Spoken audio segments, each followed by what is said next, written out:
Que son nom soit glorifié. Que son nom soit béni. Nous avons peu de puissance, mais que Dieu nous donne des cœurs qui lui cherchent. Nous avons peu de puissance, mais que Dieu nous donne des cœurs qui lui craignent. En ces temps qui sont les derniers, que Dieu nous donne des cœurs qui lui cherchent. Le prophète Amos pouvait dire, n'allez pas à Bethel, ne passez pas par Gilgal, mais cherchez l'Éternel et vous vivrez. La vie dont nous avons besoin se trouve dans l'Éternel.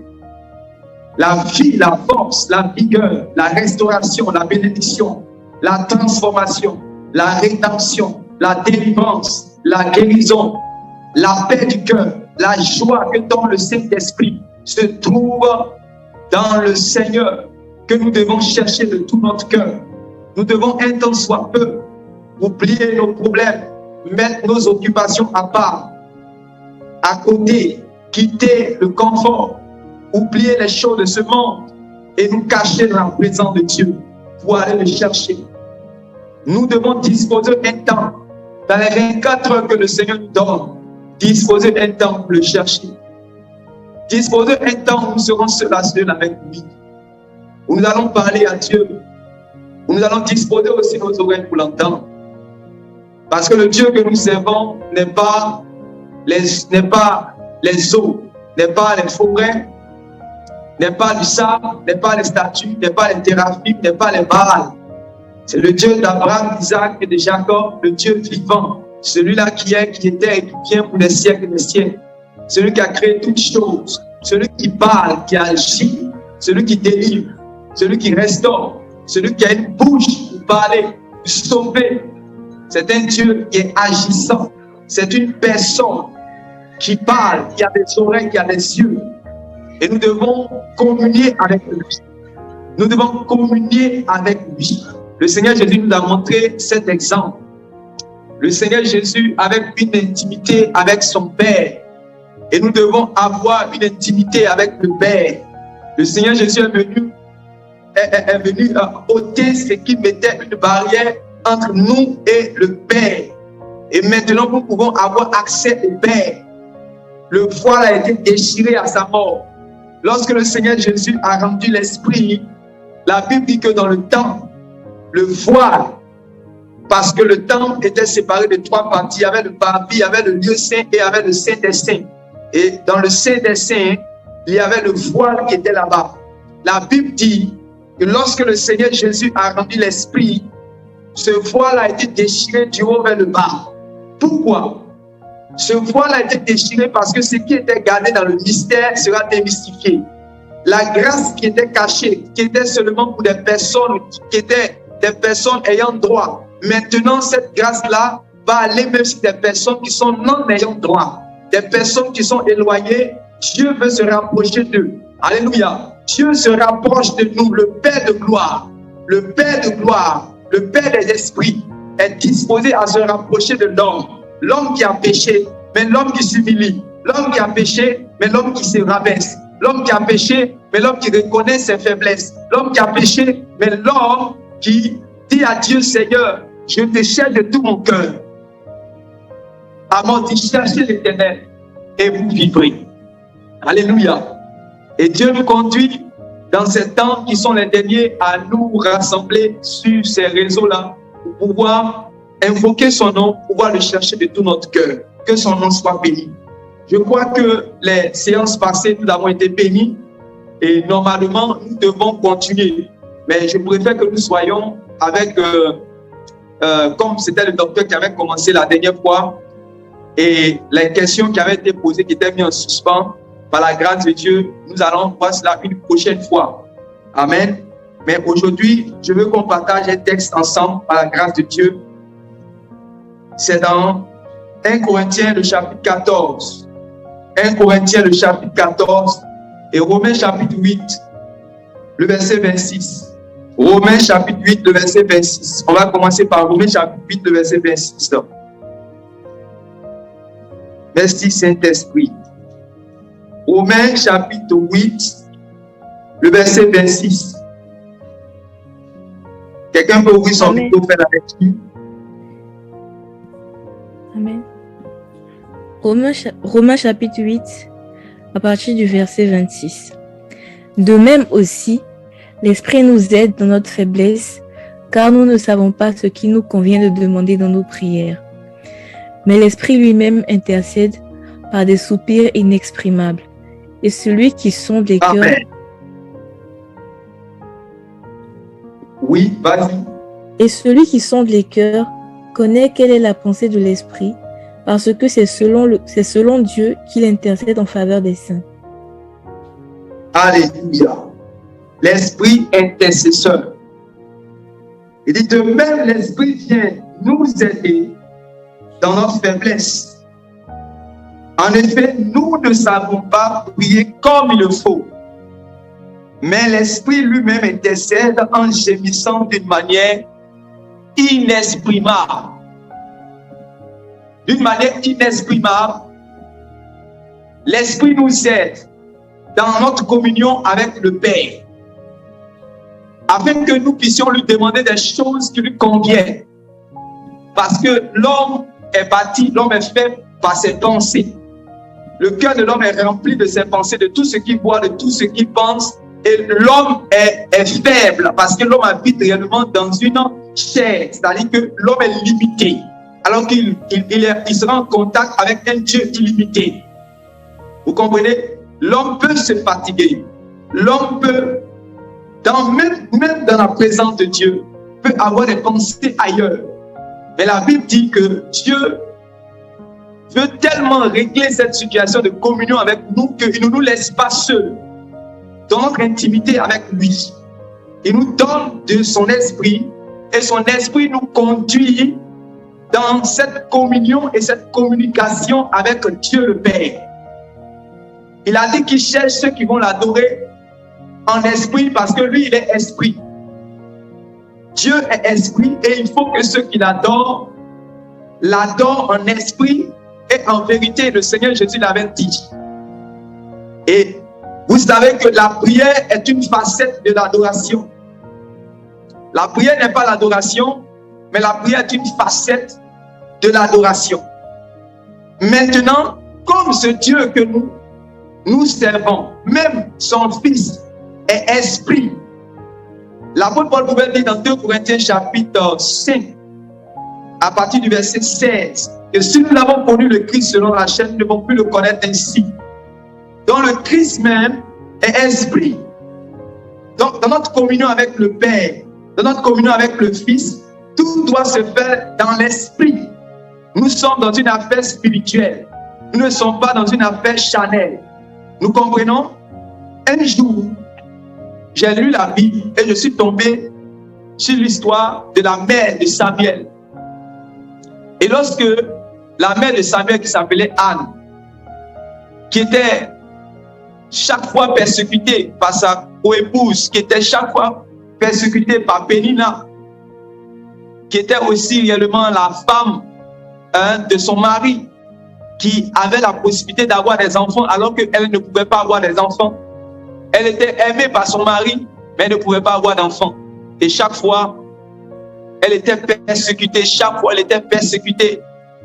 Mais elle allait dans la présence de Dieu, mais rien ne se passait. Elle revenait, rien ne se passait. Elle allait, rien ne se passait. Elle revenait, rien ne se passait. Jusqu'à arriver à un certain moment, elle allait dans la présence de Dieu. Et lorsqu'elle allait dans cette présence, elle a prié, non pas comme elle a l'habitude de prier auparavant. La Bible dit que pendant qu'elle était en train de prier, elle était dans la présence de Dieu. Le sacrificateur Élie est venu et il lui a dit, mais tu as bu et maintenant tu es en train de parler toi seul. Elle dit, en réalité, ce n'est pas que j'ai bu, mais c'est mon âme maintenant qui est en train de s'exprimer. C'est mon âme qui est en train de parler. C'est mon âme, c'est mon homme intérieur. C'est ce qui est à l'intérieur de moi maintenant parce que j'ai parlé, maintenant c'est ma bouche qui remue, je ne sais plus quoi je vais dire. C'est-à-dire qu'à partir de ce moment, j'ai compris que l'esprit aide, l'esprit soutient, l'esprit conduit, l'esprit nous fait monter en esprit, l'esprit nous emmène à la présence de Dieu, l'esprit nous donne de communier avec notre Père, l'esprit nous donne de savoir dire ce que nous ne pouvons pas dire. Vous savez, il y avait ces prémices même dans l'Ancien Testament. Cette femme-là, elle priait, son âme priait, son homme intérieur, ce qui est à l'intérieur d'elle. Elle avait commencé à dire des phrases, mais arrivé à un certain moment, les phrases étaient limitées. Vous comprenez? Ce ne sont pas les multiplications des phrases qui vont faire que Dieu va bouger. Ce ne sont pas les multiplications des phrases qui vont faire que Dieu serait attentionné. Ce ne sont pas les multiplications des phrases qui vont faire que la main de Dieu va s'étendre. Ce ne sont pas les multiplications de phrases qui vont faire que Dieu va nous exaucer. Non. Cette femme-là avait commencé à dire des mots. Cette femme-là avait l'habitude d'aller. Mais cette fois-ci, elle a prié, elle a prié, elle a prié, elle a prié. Arrivé à un certain moment, la langue était limitée. Sa bouche remuait. Et sa bouche qui remuait, le sacrificateur pensait que c'était un état d'ivresse.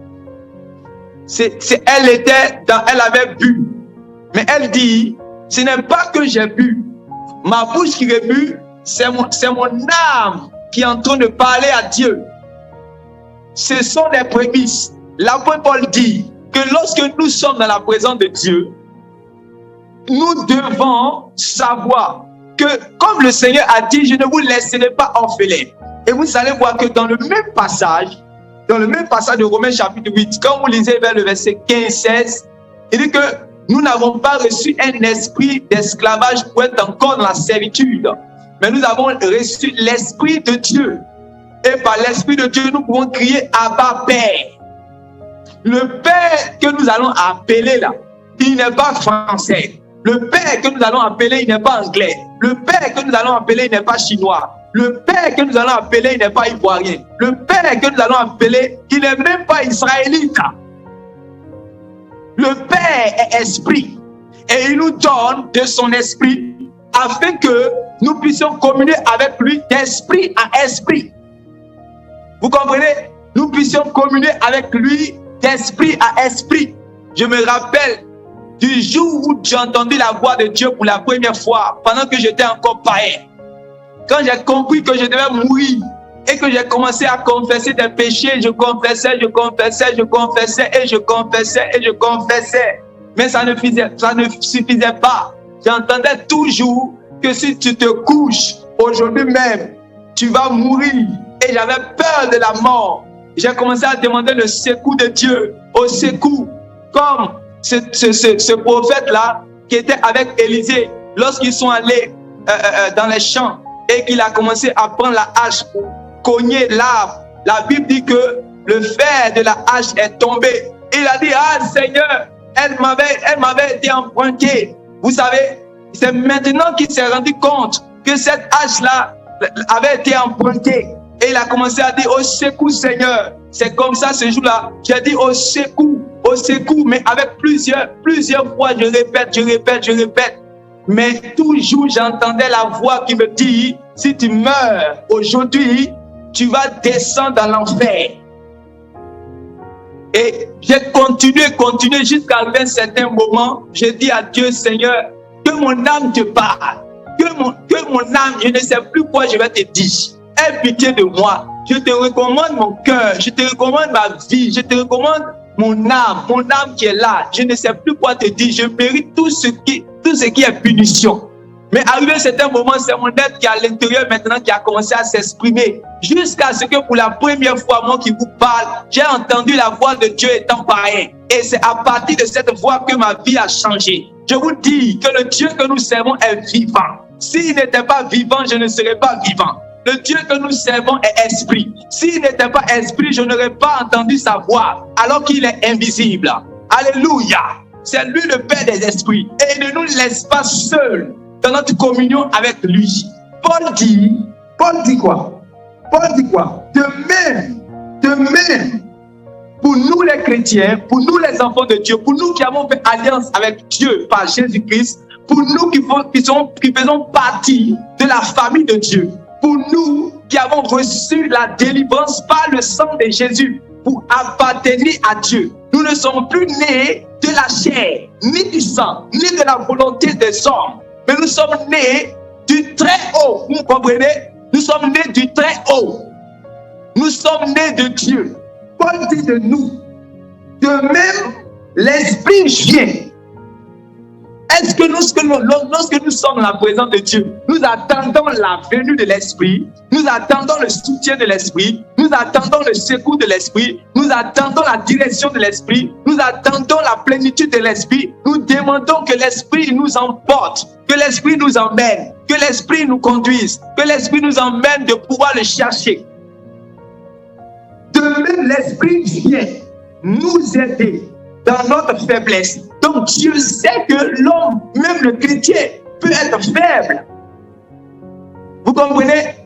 L'homme, Dieu sait que le chrétien peut être faible. Et le Seigneur Jésus, on a vu cela dans les évangiles. Lorsque le Seigneur Jésus a appelé les disciples, il a dit, les autres disciples, restez là-bas, de l'autre côté. Mais Pierre, Jacques, Jean, venez avec moi. Parce que je dois aller maintenant connaître la volonté de mon Père. Je dois aller chercher la force de mon Père. Je dois aller chercher la grâce, la faveur de mon Père. Parce que ce qui arrive devant moi est solide. Ce qui arrive devant moi est difficile. Je dois triompher de ce monde. Je dois passer dans la volonté de mon Père et j'ai besoin d'aide, j'ai besoin de secours. Alors il va prendre Jacques, Jean, Pierre, venez avec moi. Il monte avec eux. Il monte avec eux parce qu'il monte à la montagne de l'Éternel. Il monte à la montagne de l'Éternel selon que le psalmiste dit qui va monter à la montagne de l'Éternel. Psaume chapitre 24. Qui montera à la montagne de l'Éternel? C'était sur le mont des Oliviers. Vous comprenez? Le Seigneur monte à la montagne de l'Éternel pour recevoir la vie et la force, le courage d'affronter le monde, d'accomplir la volonté de son Père comme il avait toujours l'habitude de le faire. Mais ce jour-là, la Bible dit que Pierre, Jacques, Jean, arrivé à certain moment, le corps va prendre le dessus, la chair va prendre le dessus.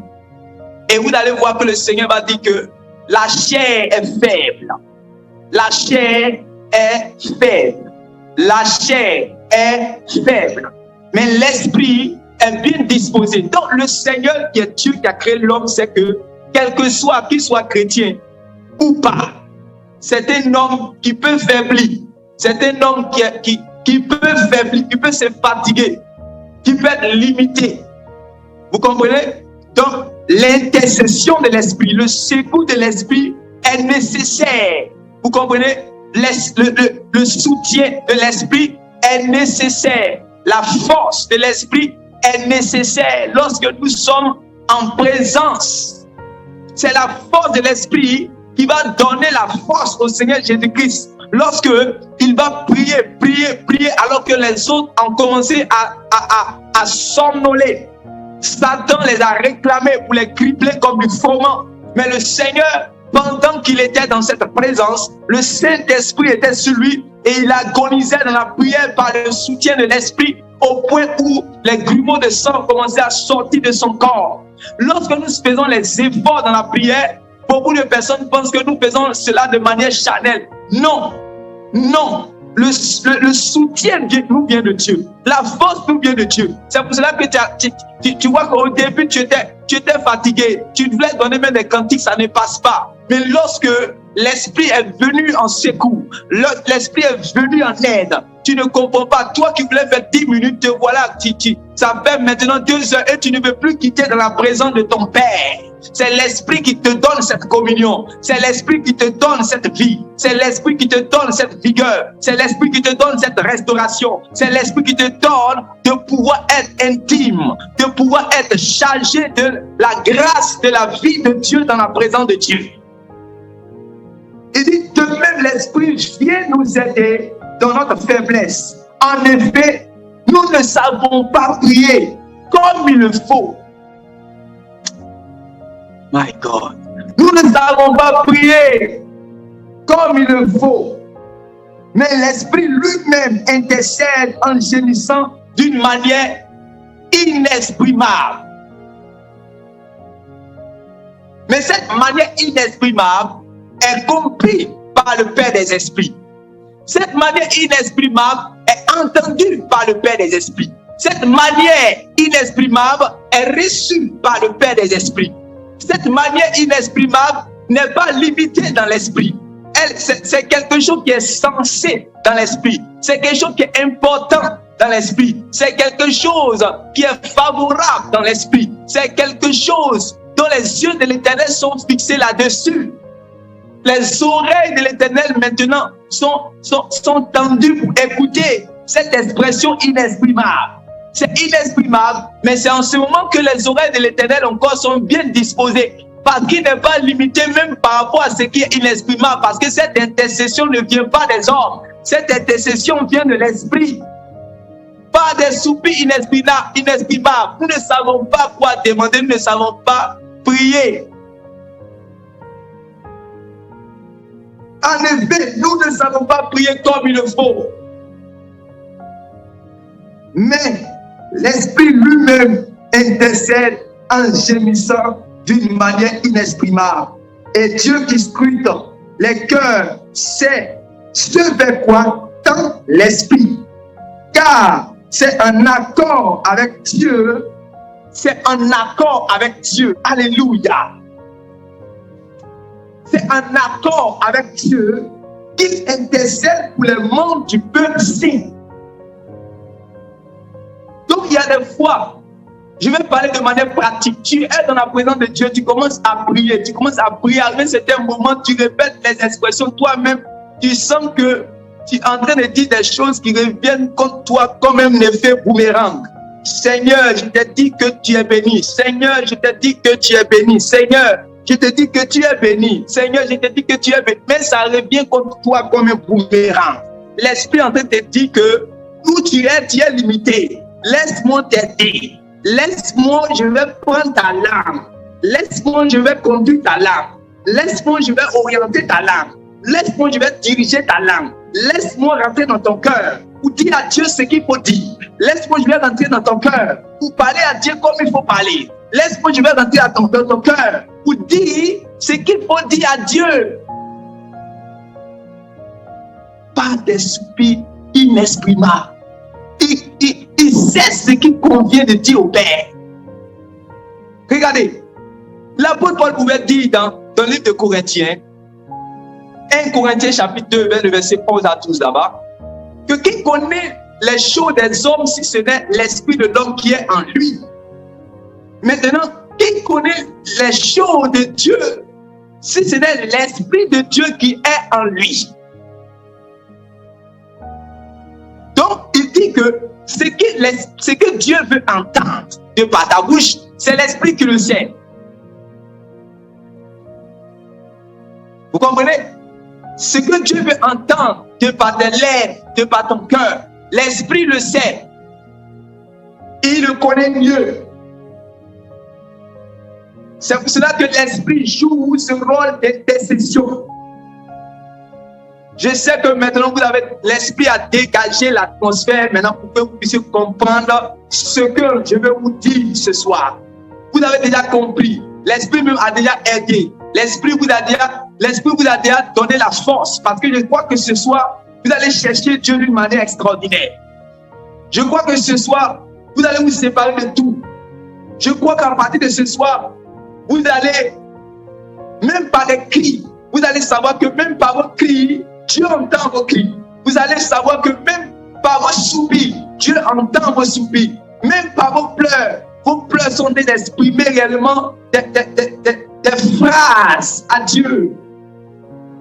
Des phrases à la majesté divine. Vos pleurs, vos cris, vos soupirs. Parce que ces soupirs, ces pleurs, ces cris sont dirigés par le Saint-Esprit. Vous n'allez plus regarder à ce que l'autre pense, à ce que l'autre va dire, à ce que l'autre entend. Si mon Père m'entend, cela me suffit. Si mon Père me comprend, cela me suffit. Regardez, si mon Père m'entend, cela me suffit. Si mon Père m'écoute, cela me suffit. C'est à lui que je parle. Je ne parle pas aux hommes, mais je parle à mon Père.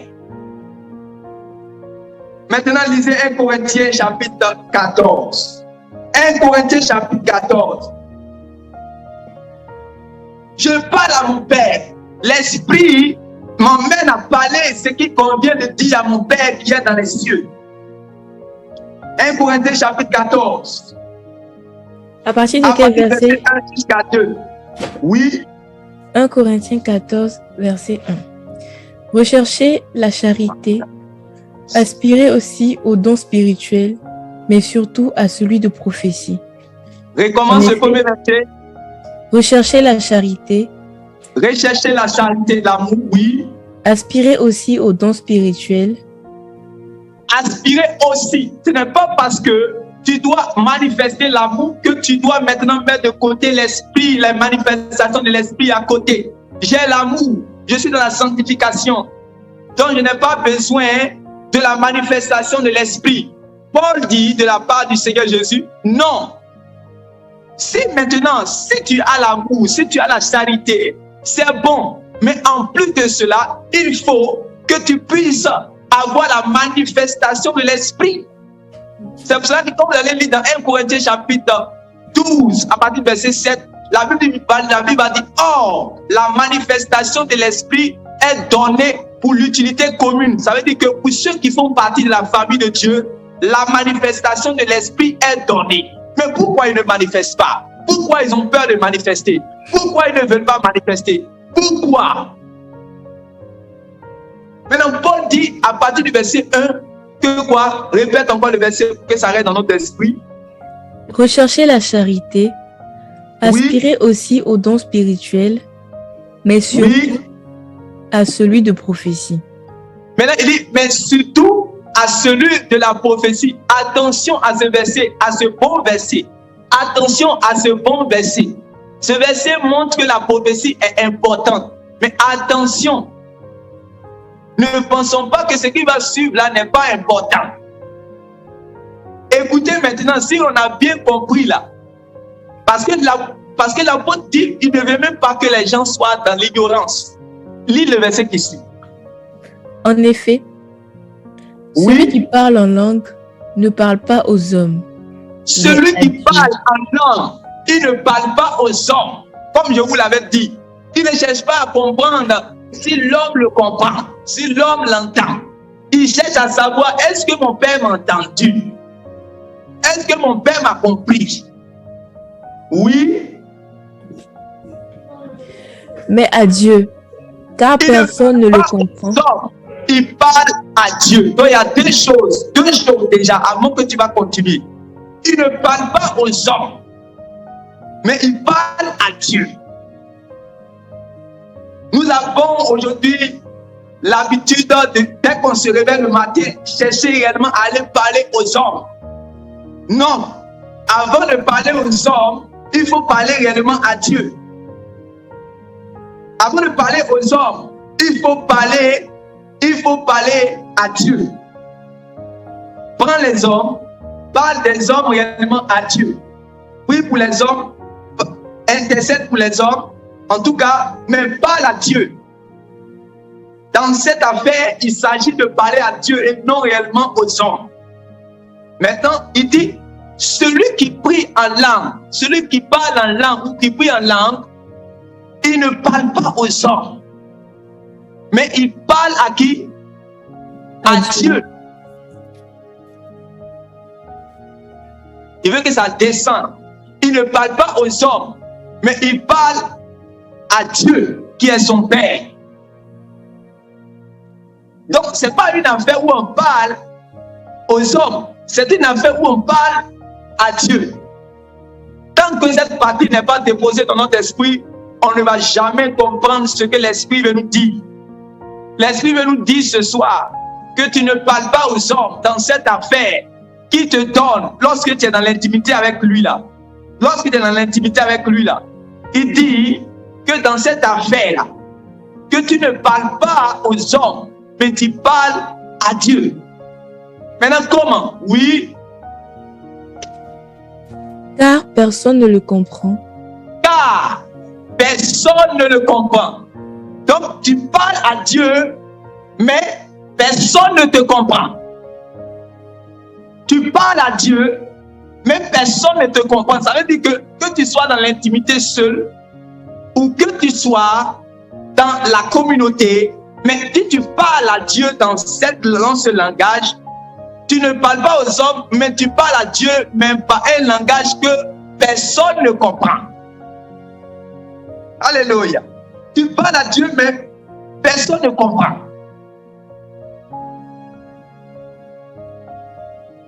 Oh Seigneur. Tu parles à Dieu, mais personne ne comprend. Tu ne parles pas aux hommes, tu parles à Dieu et personne il dit car personne ne comprend ce qu'il dit. Vous savez pourquoi je nous ai fait lire d'abord Romains chapitre 8? Parce que là-bas, il avait parlé des soupirs inexprimables que l'Esprit nous donne de dire à Dieu, selon qu'il convient de dire à Dieu. Selon qu'il convient pour nous de dire à notre Père. Donc, il parle à Dieu par un langage que personne ne comprend. Que tu sois chinois, que tu sois japonais, que tu sois israélite, que tu sois hébreu, que tu sois italien, tu ne comprends pas. Tu ne peux pas comprendre. Oui. Et c'est en esprit qu'il dit des mystères. Et c'est en esprit. Donc la nationalité de la langue, la nationalité, la provenance, la source de cette langue que tu parles. Et cette langue-là, la nationalité, c'est l'esprit. Donnez-moi la nationalité de l'esprit, s'il vous plaît. Voilà pourquoi personne ne comprend. C'est en esprit, oh, c'est en esprit. C'est pour cela que personne ne comprend. Ni celui qui parle, ni ceux qui sont à côté. Personne ne peut comprendre. Car c'est en esprit qu'il dit des mystères. Des mystères. C'est caché. C'est des secrets. Ce sont des secrets. Ce que l'homme a peur d'exprimer alors qu'il fait partie de la famille de Dieu. Maintenant, il est né ni de la chair ni du sang, il est né de Dieu. Dieu, maintenant, on dit ton Dieu est laquelle nationalité? Tu dis il est esprit. Ok.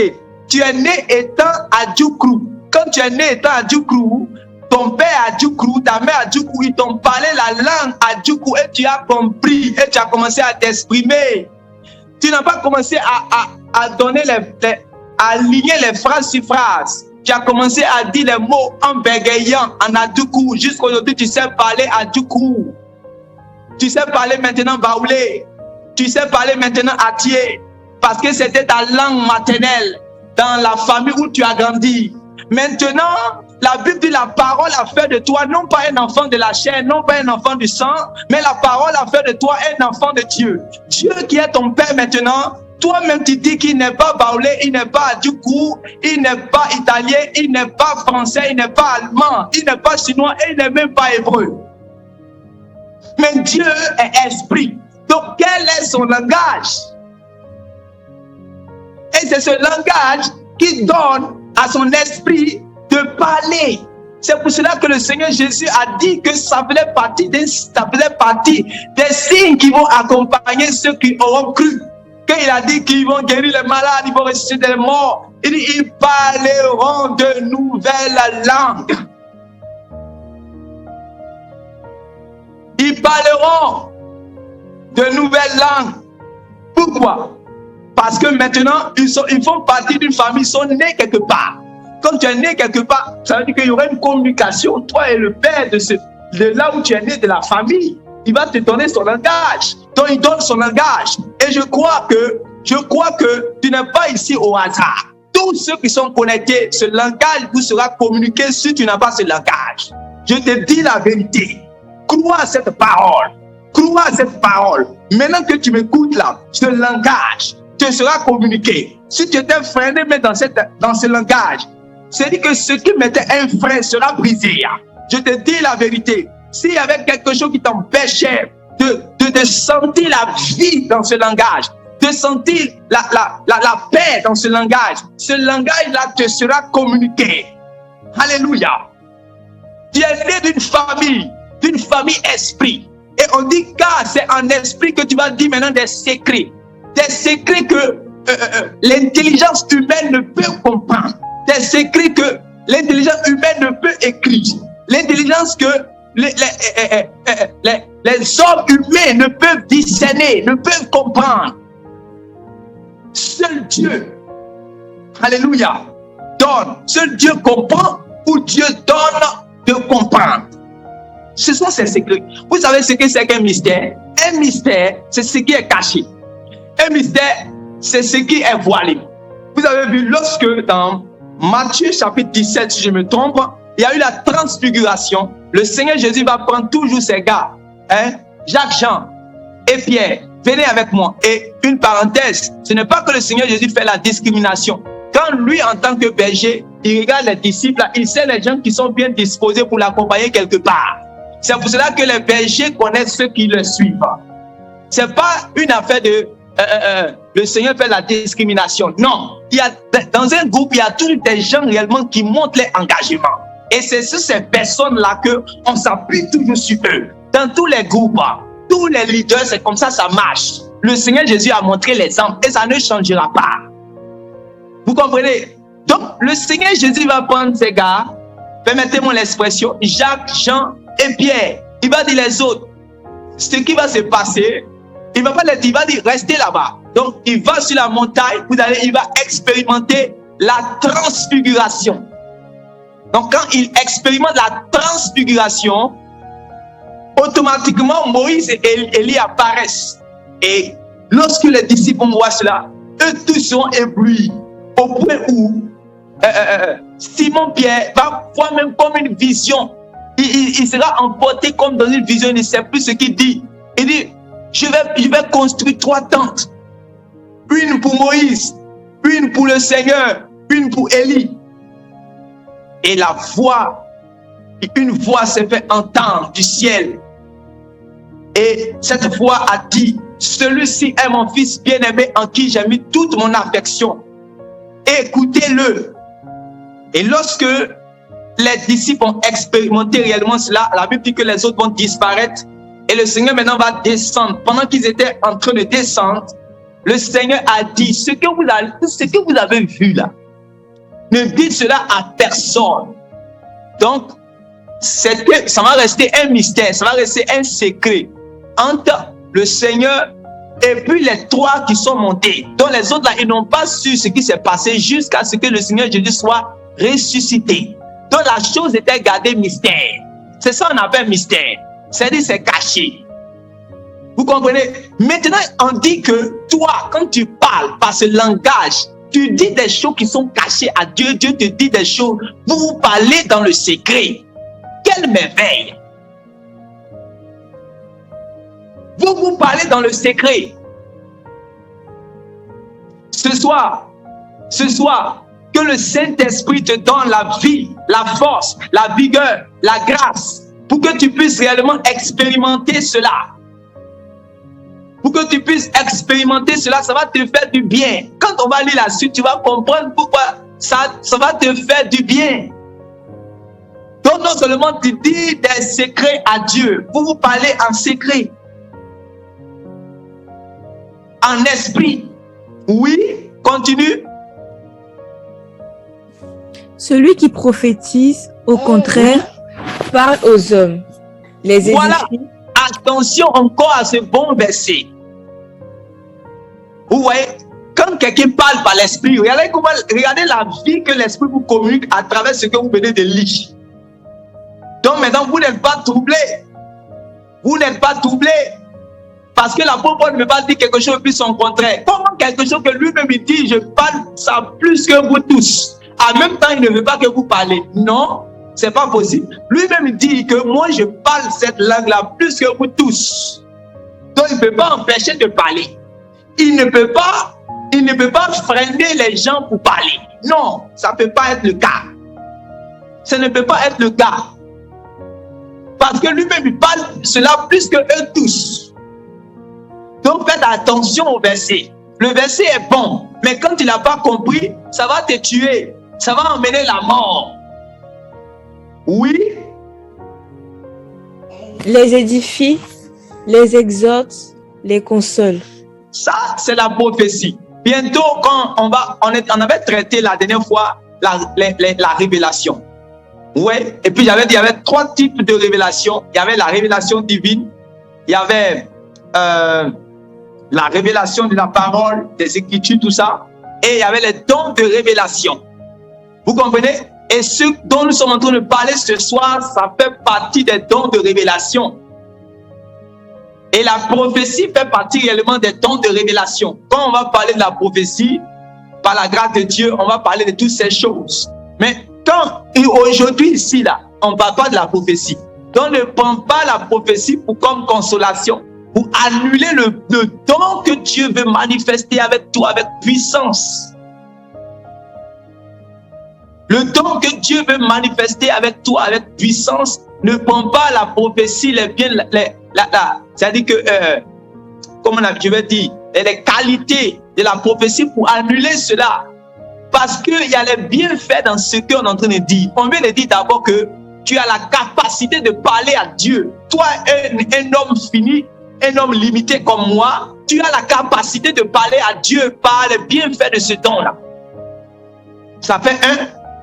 Tu vas parler à Dieu un langage que les hommes ne comprennent pas et tu vas dire des secrets à Dieu. Ça fait deux, un autre puissant bénéfice. Regardez. Et maintenant, continue la suite. Celui qui parle en langue s'édifie lui-même. Celui qui parle en langue s'édifie lui-même. Donc c'est une comment on appelle ça? Auto-édification. C'est quoi? C'est le mot. C'est-à-dire, tu t'édifies toi-même. C'est ça, non? Tu t'édifies toi-même. C'est ça, non, Aurélia? Oui, c'est ça. Voilà. Tu t'édifies toi-même. Vous comprenez? Toi-même.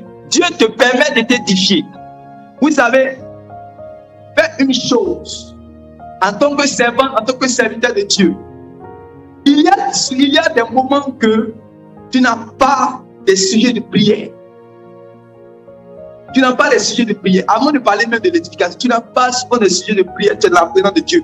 Moi, je vous assure, une chose est sûre. Peut-être, je ne vais pas dire ça de manière absolue, mais en général, des gens qui durent dans la présence de Dieu. Pas que c'est en durant la présence de Dieu qu'on sera exaucé, mais on ne peut pas aussi réellement être une femme, un homme d'impact sans réellement durer dans la présence de Dieu. Tout ce qu'on a vu réellement impacté, tout ce qu'on a vu qui parle avec vie, tout ce qu'on a vu qui guérissent les malades, qui imposent les mains, les malades sont guéris, qui prêchent, les âmes sont converties, c'est des gens qui durent dans la présence de Dieu. Voilà. Il ne faut pas que quelqu'un va venir te dire non que oui, vous pensez que c'est quand vous allez durer dans la présence de Dieu là, c'est là que vous serez exaucés. Et puis ça va t'empêcher de durer dans la présence de Dieu. Attention. Attention à ce qu'on entend. Qu'on ne comprend pas, ça amène la mort. Parce que Jésus a duré dans la présence de Dieu. Et il était toujours exaucé. Il dit, quand il arrivait devant la tombe de Lazare, il dit, Père, je sais que tu m'exauces tous les jours. Alléluia. Tu m'exauces tous les jours. Mais Dieu est dans la présence de Dieu. Maintenant, la plupart des personnes qui durent dans la présence de Dieu, ils sont aidés par l'Esprit, par des soupirs inexprimables. Ils sont aidés par l'Esprit, par des soupirs inexprimables. Donc, ils commencent réellement, quand ils commencent réellement à intercéder, quand ils commencent à intercéder en esprit et par l'Esprit, quand ils commencent à prier en l'Esprit et prier par l'Esprit, vous allez voir ces deux expressions dans le Nouveau Testament, plus précisément dans les Épîtres, prier par l'Esprit et prier en l'Esprit. Quand il commence réellement à prier par l'Esprit et à prier en esprit, il a le soutien de l'Esprit, il a l'aide de l'Esprit. Donc, malgré que la chair est faible, son esprit est disposé pour rester 1 heure, 2 heures, 3 heures, 4 heures, une journée dans la présence de Dieu. Son esprit est disposé. Disposé. Son esprit est disposé.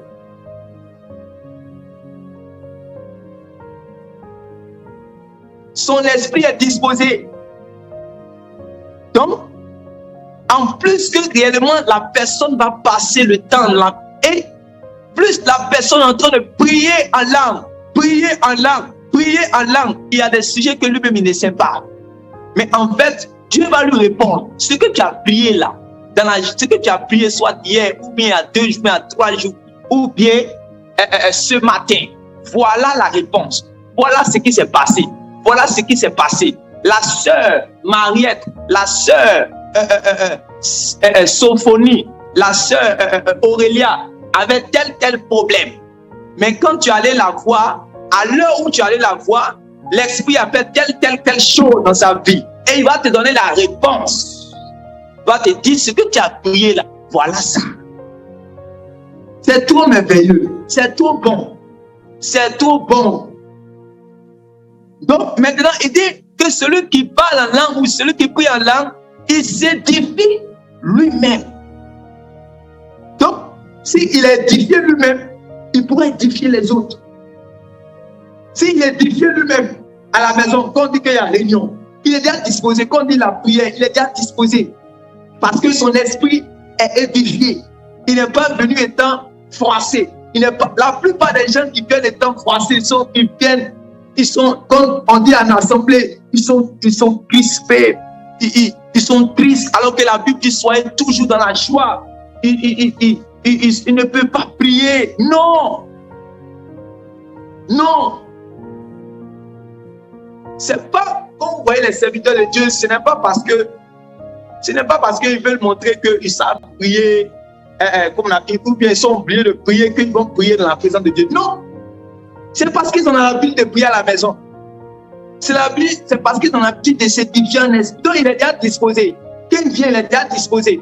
Si tu veux être disposé quand tu viens dans la communion fraternelle, dans l'assemblée, si tu veux être disposé, expérimente cela à la maison. Expérimente cela à la maison. Expérimente cela à la maison. Tu viendras dans la présence de Dieu avec tes frères dans la joie. Je t'assure. Tu veux que ta journée soit parfumée. Tu veux que... regardez. Le monde dans lequel on est là, c'est un monde de péché à la tentation. Il y a les difficultés. Et quand tu vas voir que tu t'es chargé, tu as communié avec le Seigneur, tu as communié avec Dieu, tu as communié avec son Fils, le matin, tu as été vraiment disposé en esprit, ça va te mettre dans certaines dispositions la journée. Je te dis la vérité, ça te met dans certaines dispositions la journée. Tu pourras être dans ton bac à les mini-cars ici. Dans ton bac à, on va mettre la musique de Didier Arafat. Là, ça sonne comme ça, tout. Mais tellement que tu t'es disposé depuis le matin, tu es là, tu es concentré. Tu n'es pas distrait, tu es concentré. Et puis tu peux te lever là-bas pour prêcher l'évangile encore. Même pendant qu'on commence à faire le bruit, ils vont diminuer le bruit réellement, et puis ils vont écouter la prédication qui va sortir de ta bouche. Tout ça a commencé quelque part. Tout ça a commencé quelque part.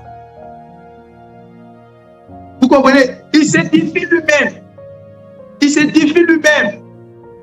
Vous comprenez? Donc, c'est bon d'édifier les autres, mais on ne va pas dire que c'est mauvais de s'édifier soi-même. Donc, on dit celui qui prie en langue s'édifie lui-même. Donc, il faut s'édifier soi-même.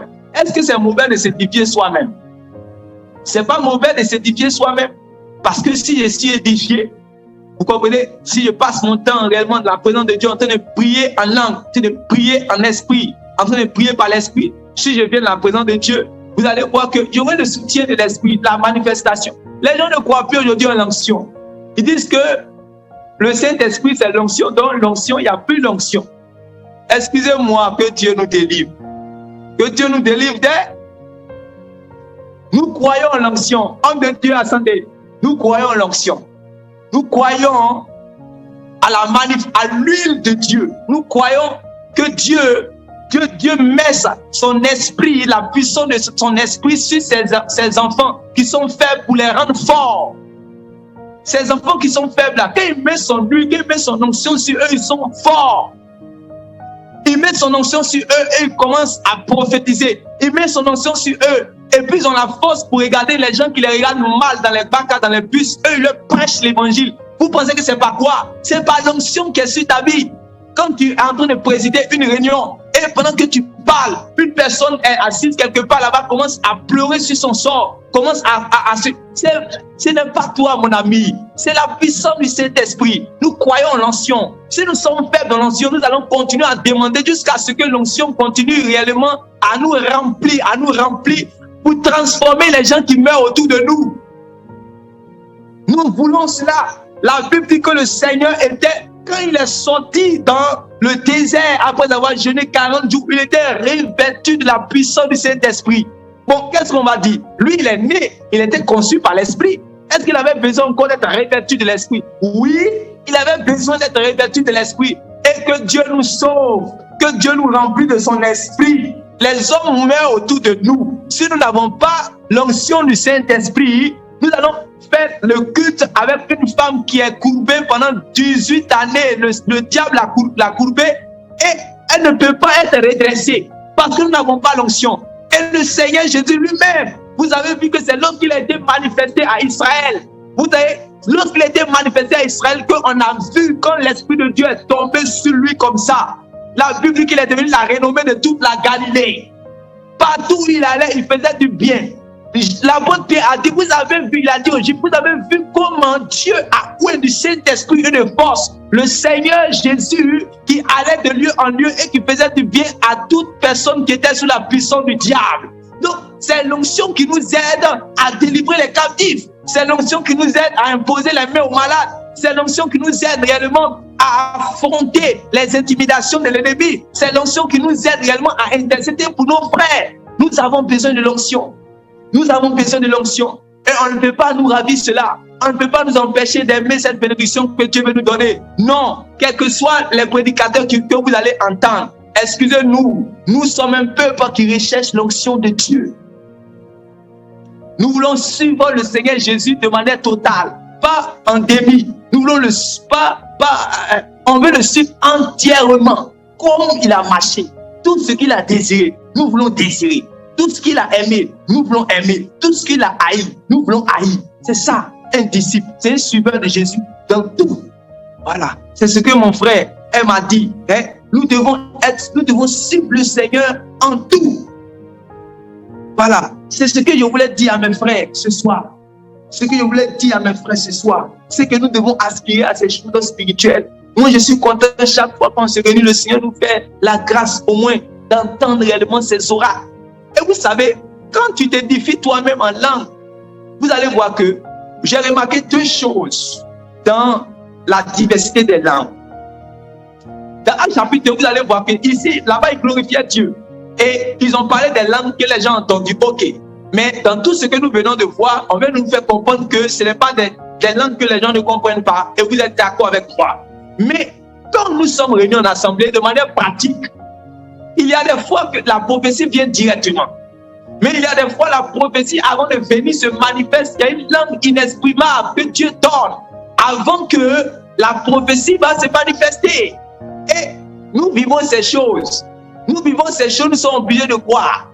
Nous vivons ces choses et nous voulons que tous les jours, que Dieu ait pitié de nous et que cela se manifeste pour que ce qui est caché dans nos cœurs soit dévoilé. Si un païen réellement vient au milieu de nous, réellement sa vie soit dévoilée pour qu'il puisse se prosterner, comme l'apôtre Paul le disait, qu'il puisse se prosterner pour confesser. Mais les choses vont ensemble. Ce n'est pas parce que nous aspirons à la prophétie que nous devons annuler réellement la diversité des langues, le parler en langue, la prière en langue. Non, nous devons aimer ces choses. Nous devons aimer ces choses. Vous comprenez? Je vais m'arrêter là. Vous comprenez? Donc, tout ce que je demande, toute l'exhortation que je veux apporter à mes frères et à mes sœurs, c'est de chercher Dieu. C'est de chercher Dieu.